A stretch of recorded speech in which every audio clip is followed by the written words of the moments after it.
The cockpit buckled inward with a violent shudder, metal grinding like a scream. Warning lights stuttered in frantic red bursts across the console. Jace Hawthorne braced himself, knuckles white against the yoke, but the ship no longer listened. It tumbled, a dead weight caught in the pull of gravity. A streak of flame and debris carved across the alien sky.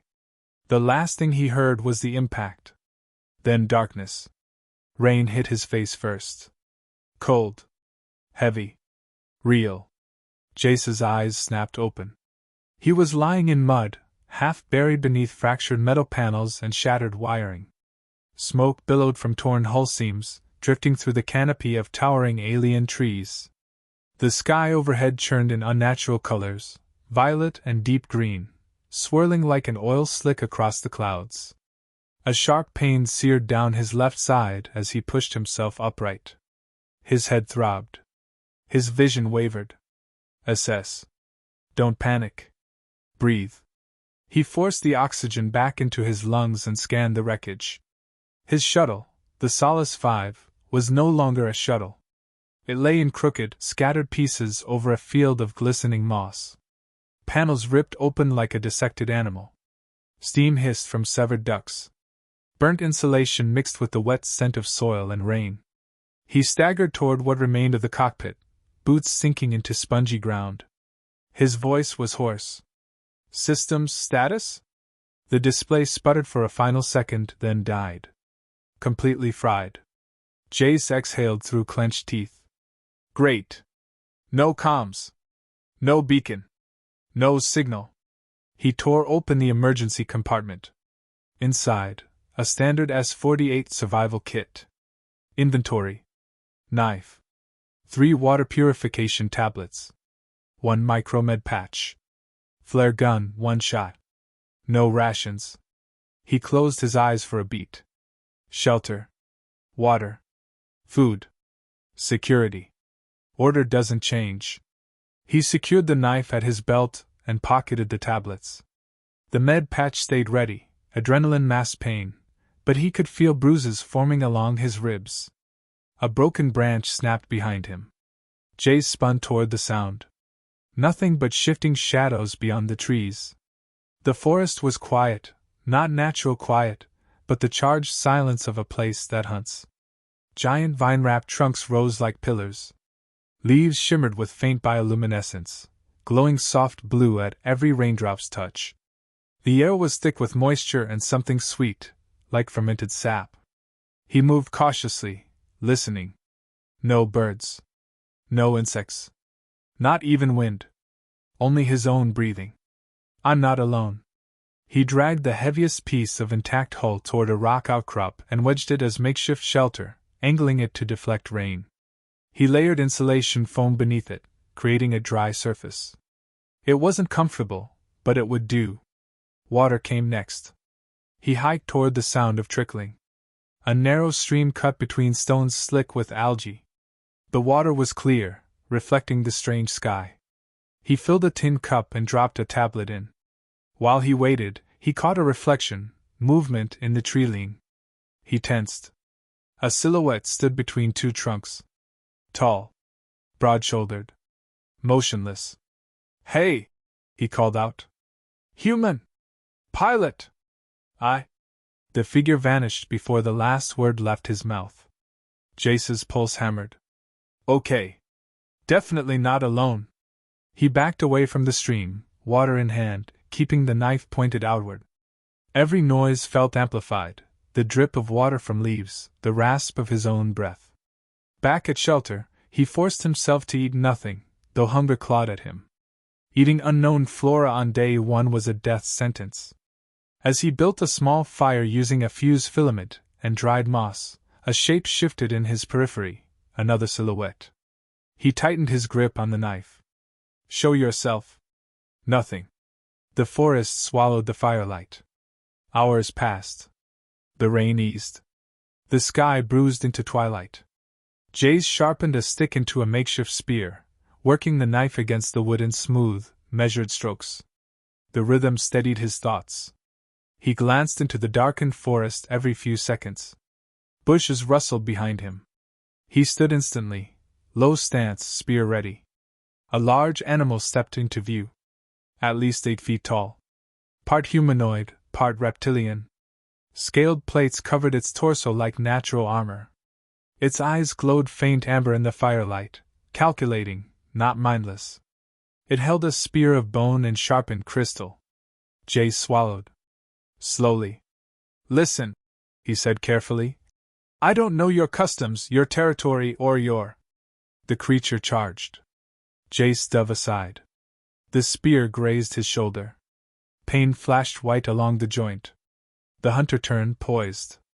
Jace didn't think, training took over. He lunged low, using momentum instead of strength, slashing the creature's thigh with the knife. It hissed and swung its weapon. Jace rolled, mud caking his hands, then lashed out, striking the creature's knee with the butt of the knife. The alien staggered but didn't fall. It was strong. Too strong. All right, he muttered, chest heaving. Not a brute, a fighter. The hunter stepped forward, spear angled toward Jace's heart. He felt the cold press of metal against his back, his flare gun. One shot. He pulled it free, aiming at the creature's face. Back off. The alien froze, nostrils flaring. It looked from the gun to Jace's eyes. Its expression shifted, recognition. Understanding. Slowly, deliberately, it lowered its spear. Jace didn't drop his aim. What do you want? He whispered. The creature tapped its chest twice with its fist. Then stepped closer. Jace pulled the trigger. The flare erupted, blinding the hunter in a burst of white fire. The creature recoiled, eyes squeezed shut. Jace sprinted past it, knife clenched tight. Branches hit his face. Roots snagged his boots. Behind him, a guttural roar echoed through the trees. Jace didn't stop running until he reached the shelter. He threw himself inside, using a metal panel to block the entrance. His breath shook. His pulse hammered.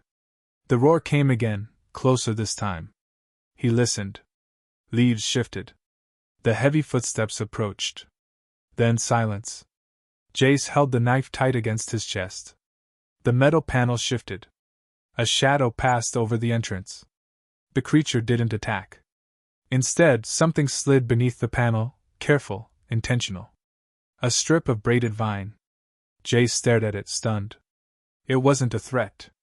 It was a message. Proof of awareness. Proof of restraint. Proof of rules. He whispered to himself, barely audible. Not prey. The realization settled heavily in his chest. They could have killed him at the stream. They could have speared him in his sleep. They didn't. They were evaluating him. Testing him. Studying how he fought. How he reacted. Whether he broke or adapted. Outside, the footsteps retreated. Jace exhaled slowly and lowered the knife. In the glow of the dying fire, he studied the braided vine. It wasn't random, it was knotted in a series of repeating patterns. Markings. Code. Communication. He leaned against the cold metal of the shelter, exhaustion numbing the ache in his muscles. He wasn't the hunter here. He wasn't even the intruder. He was the stranger on someone else's world. Rain began to fall again, soft and steady. Drops tapped against the hull like a slow heartbeat. Jace closed his eyes. He had survived day one. Barely. Tomorrow, the planet would come again. He whispered into the darkness. I am not prey. And the forest listened. Morning arrived without sunlight. The sky remained a murky swirl of violet and green, clouds pulsing faintly as if lit from within. Jace Hawthorne pushed the shelter panel aside and stepped into the damp clearing. His muscles protested every movement. Yesterday's fight had left his ribs bruised, shoulders stiff, and nerves frayed. The braided vine lay where he'd dropped it the night before. Proof of intelligence.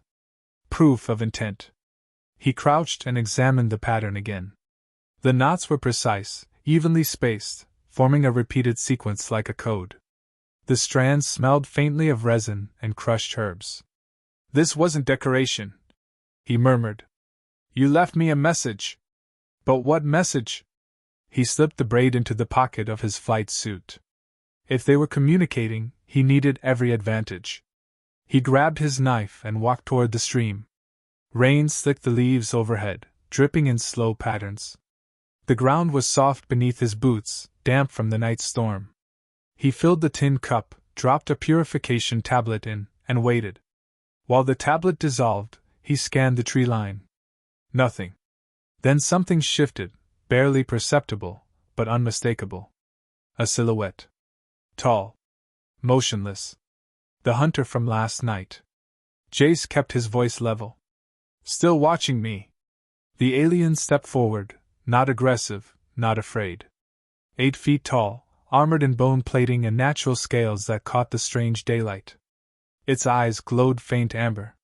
It tapped its own chest with 2 fingers, then pointed at Jace. A gesture. A declaration. Not prey. Jace copied the gesture hesitantly. His hand touched his sternum. The alien's eyes narrowed. Something had been acknowledged. Then the alien pointed deeper into the forest and began walking, assuming he would follow. "Oh, that's what we're doing," Jace muttered. "Following the giant who tried to skewer me. Smart." But the alternative was waiting here until the alien tribe decided he wasn't worth observing anymore. If this was communication, he couldn't miss the chance. He followed. The forest swallowed them. Colors deepened. Moisture clung to his skin. Ferns rose waist-high, leaves wide as shields. Strange plant bulbs burst open with faint pops, releasing pale spores that smelled like mint and metal. The alien didn't look back. It moved with deliberate, controlled steps, the gait of a seasoned hunter. After 20 minutes, Jace's shoulder throbbed. He broke the silence.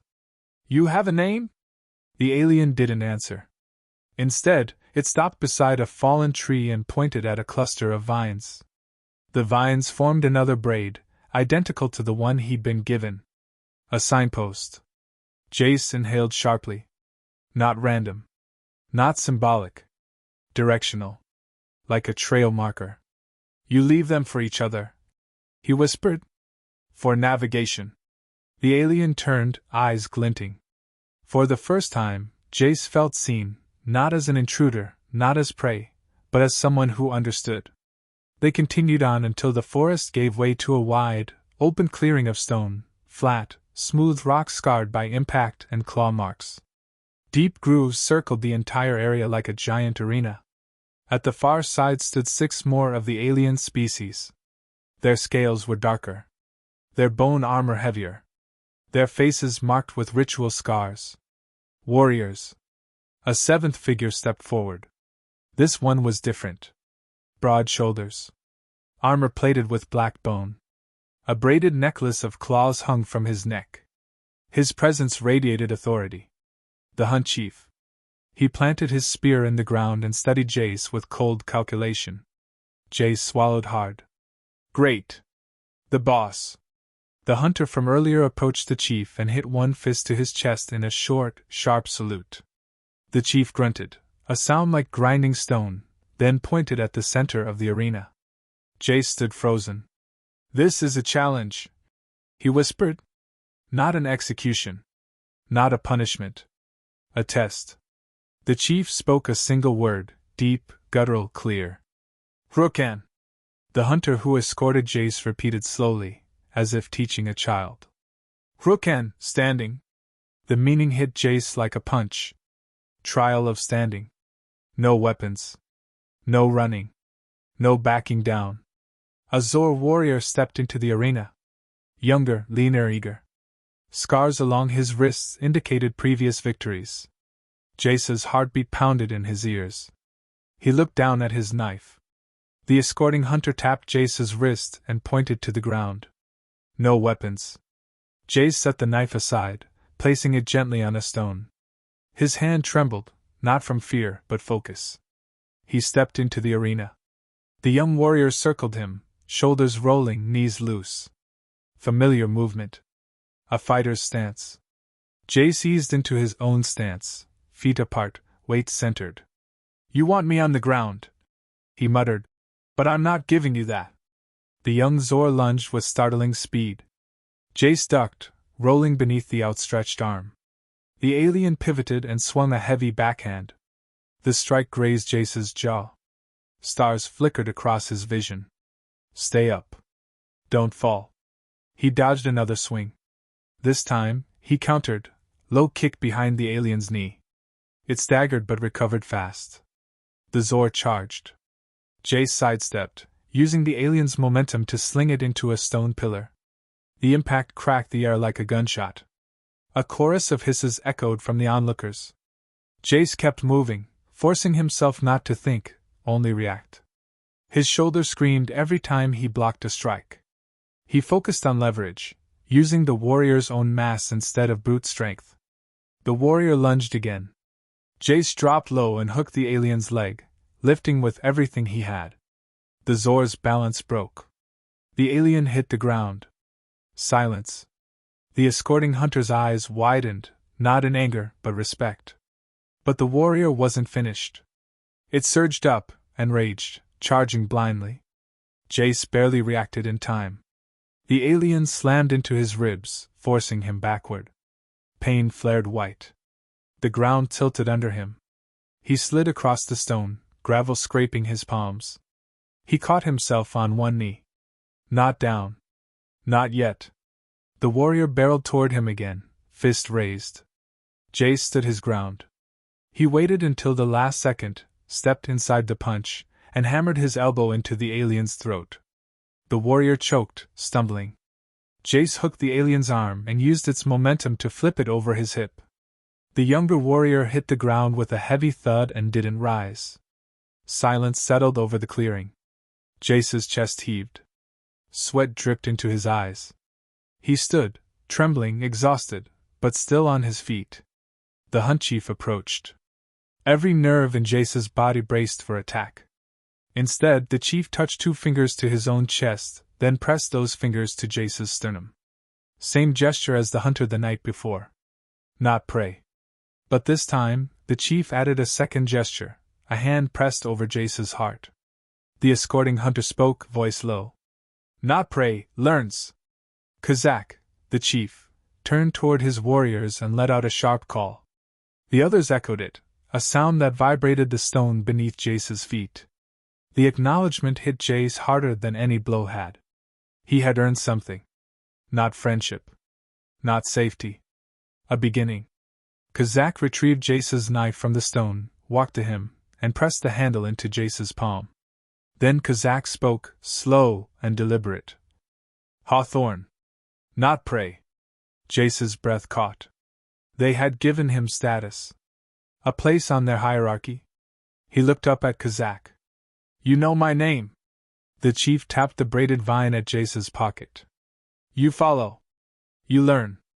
Jace nodded, overwhelmed and steady at the same time. I'll learn. The warriors exited the clearing, leaving him standing there, alone but not forsaken. He wasn't prey. He wasn't an intruder. He was allowed to try. 1 year later. Jace Hawthorne no longer woke to fear, he woke to purpose. Dawn seeped through the forest canopy in streaks of pale blue. The air smelled of damp stone and sharp mineral sap.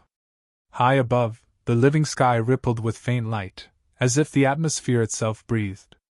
Jace wiped the sweat from his brow as he dragged the last of the wooden beams into position. The shelter he built now wasn't a scrap pile of metal.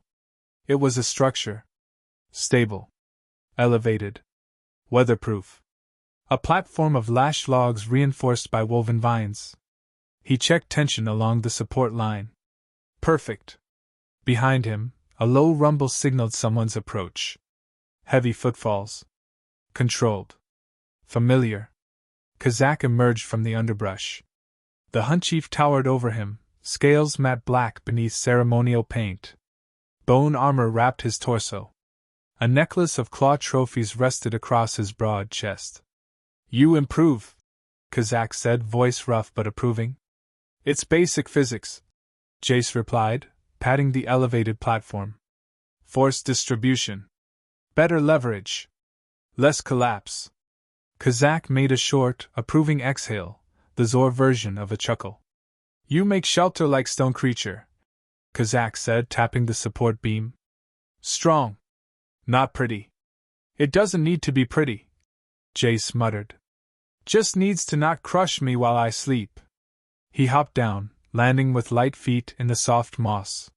His shoulder, a constant reminder of that first night, ached occasionally, but it no longer limited him. A smaller Zor trotted toward them from the treeline. Scales a lighter shade of green, movements quick and eager. Roa, barely into adolescence, curious, bold, and irritatingly interested in everything Jace did. Roa pointed at the shelter. Human thinking builds skyfloor. Jace smirked. It's called a platform. Platform. Roa repeated, pleased with himself. Kazak turned, his tone shifting instantly, commanding, clipped. Enough. We hunt. Jace grabbed his spear, crafted from crashed hull plating and a sharpened shard of alien crystal, and fell into step beside them. His role had transitioned from tolerated outsider to asset. He wasn't the strongest. He wasn't the fastest. But he could think, and on this planet, thinking was survival. They moved through dense growth, careful not to snap branches or disturb nests of iridescent insects that detonated into noise when provoked. Jace scanned the ground for prints, noting the deep impressions of heavy paws. Something big came through here, he whispered. Kazak crouched, tracing the claw marks gouged into the trunk of a tree. Ravager, he said. Jace's stomach tightened. Ravagers were apex predators, massive quadrupeds, plated in dark hide with hooked claws capable of slicing through Zor armor. Why track it? Jace asked quietly. Kazak's amber gaze slid toward him. Ravager hunts us. We hunt first. Roa bared his teeth in anticipation. They pressed forward. 2 hours later, they reached a ravine. Mist clung to the rocks, the air unnervingly still. Far below, a pool of black water rippled. Kazak signaled for silence and pointed at fresh tracks leading down the slope. The Ravager had taken refuge in the canyon. Jace studied the terrain, steep walls, loose gravel, nowhere to maneuver. We can't fight it down there, he whispered. Too tight. Roa tilted his head. Fight is strength. No, Jace countered. Strength is using the right field. Down there? We lose. Kazak watched him with narrowed eyes. Speak plan, Hawthorne. Jace moved toward a cluster of rocks and dropped to one knee. A trap, he said. We make the ravine collapse. He sketched quickly in the dirt, lines for the ridge, the Ravager's estimated route, the weak points. Kazak crouched beside him, following every motion. You drop stone on beast. Exactly. Roa blinked, confused. Why crush when we can stab? Because stabbing something with armor thicker than a tank doesn't sound smart. Kazak rested his hand on Jace's drawing. Duel. They worked fast. Jace climbed the cliff and positioned the weakest boulder pile he could find, loose rock held in place by root systems. His palms scraped raw as he wedged metal fragments beneath the largest stone to tilt its weight toward the ravine. Roa planted spears into the dirt below to channel the Ravager's movement. Kazak prepared the bait. He dragged a freshly killed deer-like carcass into the ravine entrance, blood pooling in the moss. Then he sliced open his own palm, smearing blood across the carcass. The scent carried instantly. Jace whispered, That's going to attract every carnivore in a mile radius. Kazak stared into the ravine. Only need one. They waited. The forest held its breath. A low growl rolled across the canyon walls. Then a shape emerged. The Ravager stood nearly 10 feet tall, plated in layered hide that shimmered with an oily sheen. 4 eyes glowed like embers. A ridge of spines ran down its back. Roa trembled with excitement, gripping his spear tighter. Steady, Kazak murmured. The Ravager prowled toward the bait. Jace positioned himself behind the boulder pile. He wrapped his hands around the long vine, securing it to the metal wedge. One pull, and the rock slide would fall. Kazak signaled silently, 3 fingers. 3, 2, 1. Jace yanked the vine. Nothing moved. His heart lurched. The wedge hadn't dislodged the way he expected. Below, The Ravager finished sniffing the carcass and turned toward Roa, who was much too close. "Move!" Jace shouted, voice cracking across the canyon. Roa froze, not from fear but pride. Kazak launched himself down the slope, shoving Roa out of the way just as the Ravager charged. Jace didn't think. He jumped, landing halfway down the slope, sliding on shifting gravel.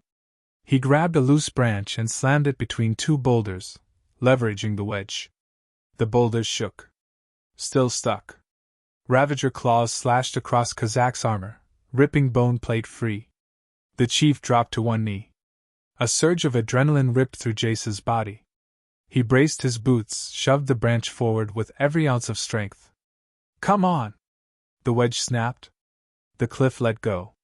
Rock thundered down the ravine, a sudden avalanche of crushing weight. The Ravager roared, too late. Stone buried it in a violent cascade. Dust mushroomed outward, coating Jace's skin. The world went still except for settling pebbles. Jace coughed, chest burning. "Kazak!" He scrambled down, sliding to the bottom where the chief lay bleeding but conscious. Kazak pushed himself upright, testing his weight. "You think," Kazak said between breaths, "like warrior who sees all fields." Jace knelt, pressing bandage cloth to the wound. "And you almost died because Roa refused to fall back." Kazak looked toward the young Zor. "He learns. Or he dies." Roa lowered his head, shame and respect mixing in his posture. He turned to Jace. "Human thinking saves Hunt Chief." Jace shook his head. "Team thinking saved us. Strength isn't stubbornness." Roa absorbed the words like they were law. Kazak placed his hand on Jace's shoulder. "Today, blood binds." Jace blinked. "Blood binds?" Kazak dipped two fingers into his own blood and drew a line across Jace's cheek. A ceremonial mark. Roa touched Jace's arm gently, repeating the phrase with reverence. "Blood-bound." Jace swallowed hard. He wasn't just tolerated. He belonged. Not as prey. Not as a guest. As one of them. For years had passed. Jace Hawthorne no longer tracked time by Earth calendars. He measured it by the rise of violet dawns, the thrum of alien drums at night, and the growth of young warriors he'd helped train. His body carried new scars, earned, not suffered. His voice carried authority, not dominance. Respect. He stood atop a ridge overlooking the valley. Below him, the Zor village bustled with morning activity. Smoke spiraled from cooking fires. Hunters cleaned weapons. Children practiced spear throws, shouting in excitement when they hit woven targets. Roa, now tall and confident, caught sight of him. "Hawthorne! Platform builder wakes late." Jace smirked. "Sun's barely up, Roa. You sleep like old tree log. And you still talk too much." Roa laughed, flicking a pebble at him before running off. Jace turned toward the horizon, still beautiful, still unreal. He belonged here. The thought no longer frightened him. Behind him, heavy footsteps approached. "Kazak. You watch land like leader," the Hunt Chief said. "I just like knowing the tribe is safe." "You speak as Zor," Kazak replied. "Not as guest." Jace couldn't hide the quiet pride in his chest. Blood-bound. Family. He headed toward the old crash site, now part of their metalworks area. Zor blacksmithing had evolved after he'd shown them how to bend wreckage into armor.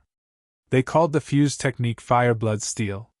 He taught them leverage, fulcrums, police systems. They taught him intuition, tracking, silence. This life, harsh as it was, fit him. He reached the site and crouched beside a panel of scorched hull. The metal caught sunlight and reflected a weak glimmer. Static crackled. Jace froze. Not the wind. Not the forest. A device. He swept dirt aside and pulled out a transmitter panel, one of the components he'd assumed was dead. A faint pulse flashed across its broken display.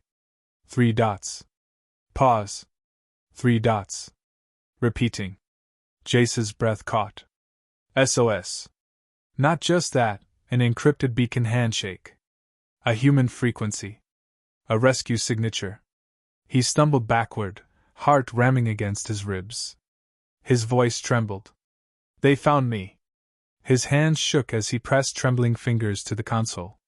He triangulated the signal source using remaining circuitry. The beacon pointed skyward, the orbital plane. A ship. A human ship. He ran. Through the clearing, past stone dwellings, into the central plaza. Kazak was sharpening a blade when Jace burst through. Human ship inbound, Jace said, breathless. They picked up the beacon. Kazak turned slowly, expression unreadable. You wish to leave? Jace opened his mouth, then stopped. Did he? He pictured Earth, sterile lights, rigid schedules, voices speaking over each other. He pictured the Zor, patience, intent, shared strength. I don't know, he admitted. Before Kazak could respond, a thunderous roar echoed across the sky. Every warrior looked up. A spacecraft descended, sleek, silver, distinctly human. Its thrusters churned the forest canopy, scattering leaves. The Zor scattered to defensive positions. Spears raised. Armor donned. Roa rushed to Jace's side. What machine is that? That, Jace whispered, is home. The ship hovered, then deployed a drop pod that slammed into the clearing. Dust exploded outward. A hatch popped open and a squad of armored soldiers emerged, rifles drawn, helmets reflecting sunlight. The leader stepped forward. Human. Young. Too eager. Lieutenant Carter, Terran Recovery Division, the soldier announced. We're here to extract survivor Jace Hawthorne. Jace's throat constricted. Hearing his name in a human voice hurt unexpectedly. I'm here. The soldier blinked, surprised that the man before him was armed only with a handmade spear and tribal marks across his face. You survived here? Carter asked incredulously. Jace nodded. With them. Kazak and the Zor appeared from the shadows, silent, poised, unafraid. The human squad raised weapons instantly. Targets! Multiple hostiles! No! Jace stepped between them. Lower your guns! They're reptiles, one soldier spat. Predators. Regulations clear, hostile species gets neutralized. Jace stood his ground. They're not hostile. They're a people. Kazak stepped beside Jace, speaking low and calm. You choose now. Jace swallowed. They saved my life. They taught me how to survive. I won't let you hurt them. Lieutenant Carter raised his weapon. Move, Hawthorne. Roa bared his teeth, stepping forward in fury. Zor, do not run. Don't, Jace warned him. They don't understand. The human soldier's voice sharpened. We are authorized to secure the crash site and eliminate threats. Get out of the way. Jace lifted his spear, not toward Kazak, not toward the tribe. Toward the humans. No. He's defending the aliens. Someone muttered. Jace took another step forward. I'm defending family. Kazak placed a hand on Jace's shoulder, not to restrain, but to stand with him. Human blood stands, Kazak said. Weapons clicked on both sides. The air tightened. One more wrong gesture and blood would spill. Jace's voice sliced through the tension. If you fire, he said, you start a war with a species that never asked for conflict. Lieutenant Carter hesitated. We're here to rescue you. Then rescue me by listening. Jace raised his voice so every soldier and every Zor could hear. Strength isn't killing something different. Strength is choosing to understand it. Silence. Then Jace dropped his spear. I am leaving if, and only if, the tribe remains unharmed. No samples. No captivity. No exploitation. Lieutenant Carter exchanged a glance with his second-in-command. You expect us to trust? No, Jace cut in. I expect you to do what's right. Long seconds passed. Finally, Carter lowered his rifle. Stand down, he ordered.